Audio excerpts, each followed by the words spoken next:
I think at that very moment, there was a serious fear that these types of, capital attacks was about to happen all over the country with a bunch of people that were very much believing that the election was stolen. And look, at the end of the day, I truly believe that Biden won that election, and I truly believe that Trump won the next election. Listen, okay? I don't think there was any ballot stuffing or cyber warfare that happened. At the end of the day, I've got my own opinions on that, but right. Like, No, I don't look, at the end of the day, I don't get into people can have their own opinions on that. People can have their own opinions, but at the end of the day, at that moment, there was a lot of anti-Trump sentiment, and I think a lot of people got out and voted not for Biden but against Trump during that election. And during the next election, I think people ultimately saw, well, Trump wasn't that bad of a guy. You had a very weak candidate in Kamala. Biden was not able to keep the election going, and Trump legitimately won. And he won by a large margin. At the end of the day, nobody was saying, Kamala wasn't saying that the election was stolen or anything else like that, but this whole stop the steal, the election is stolen, something he's never, let go of. I think there was an actual fear, not for the country to be taken over, but for more violence to occur. Because there was an unpredictable aspect in terms of Trump was going to do next. Yes, that last tweet was something that needed to be amplified, but then there could have been a tweet afterwards that said, everyone attack every Capitol building because they're stealing the election. And then at that point, all hell would have broken loose. So I agree with that decision. I also agree with the fact that he got it back later. Weird that they didn't ban before that. They only banned him when he told people to go home. And listen, this is kind of... But it all happened right around the same time. It was all happening within an hour of each other. Vlad, I probably know more about the January 6th event than any single human on planet Earth. And we could sidebar there and talk, like, the level of depth on this that I could snow you with on this would, I think we could do 100 hours just on everything that happened in the background on that. So I'm just to keep this kind of focused on the censorship side of this. I'm going to say, like, you can believe whatever you want to believe about this. You don't really see me talking about whether or not the 2020 election was legitimate or illegitimate or still, like, I have my opinions on that. I think it's a little bit of a distraction from the core apparatus that I publish about and promote policy on the basis of.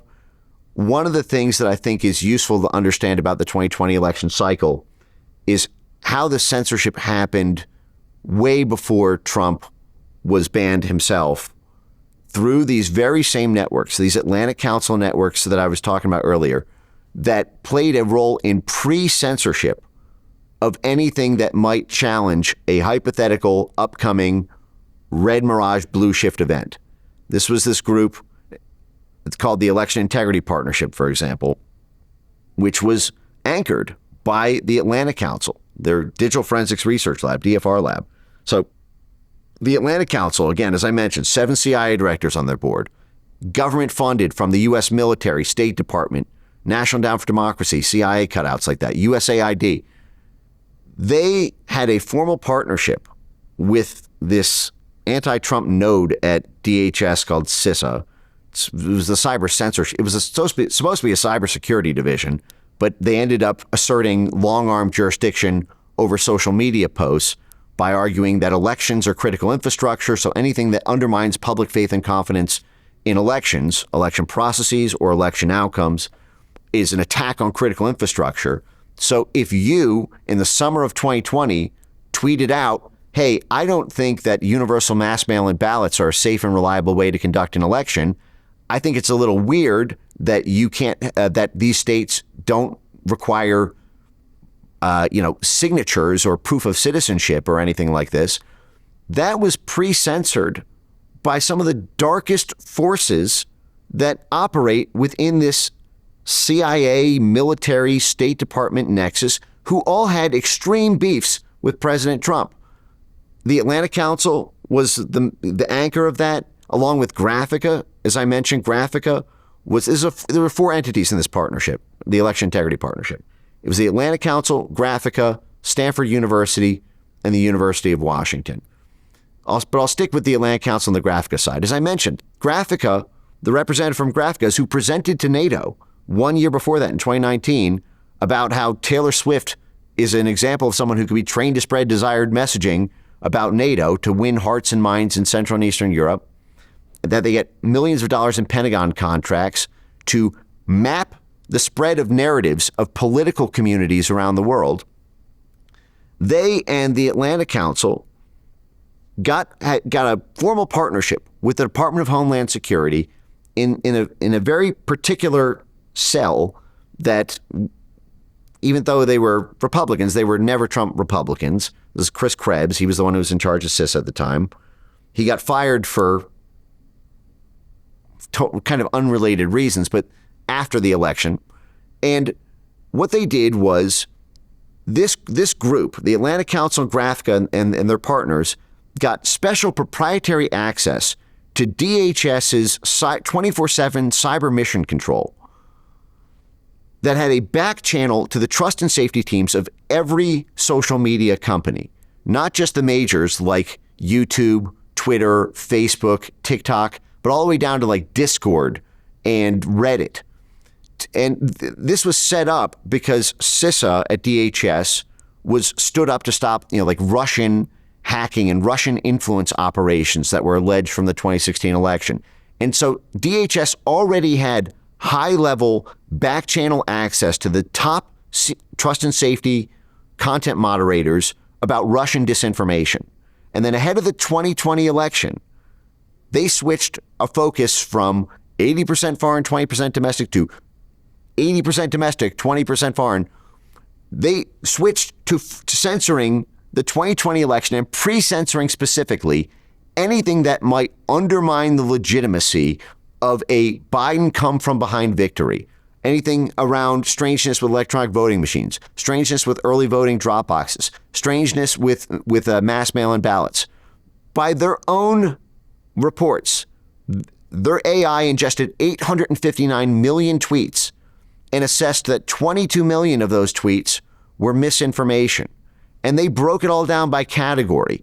Everything was pre-censored so that you could not even have the political process. If you're the state of Ohio and you're deciding whether or not you want to require a ballot signature, that process was shortcut because you were not able to even have a debate about the kind of voting processes we would use.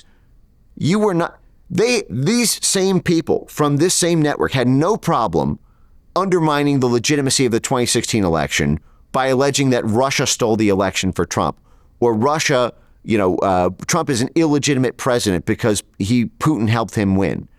But then they used that as the predicate, and they meticulously documented in a timeline chronology that you can just put on screen right here in their communiques with the Department of Homeland Security and in their own formal reports. And then they got millions of dollars from the U.S. government under the Biden administration after censoring the Biden administration's political opponents to help them win. How they went platform by platform, Facebook, Twitter, YouTube, Reddit, Discord, TikTok, to get every single company to take proactive steps to implement a brand new terms of service policy called delegitimization, way before the 2020 election, 5 months before the 2020 election even happened, to pre-censor anyone who might delegitimize an upcoming hypothetical Biden victory.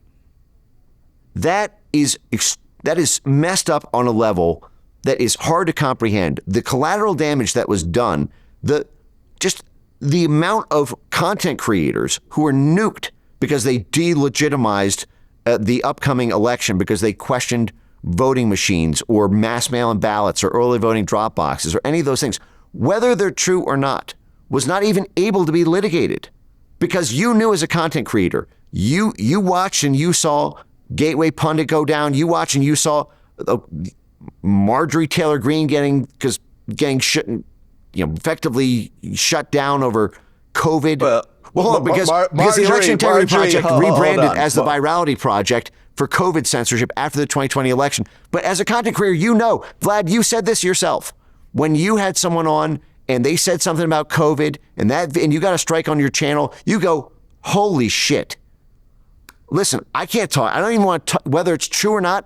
I don't want to talk about that because I'll have trouble paying my mortgage, putting bread on the table for my family. And so that chills the entire, whether you can even litigate the truth or falsity of any narrative.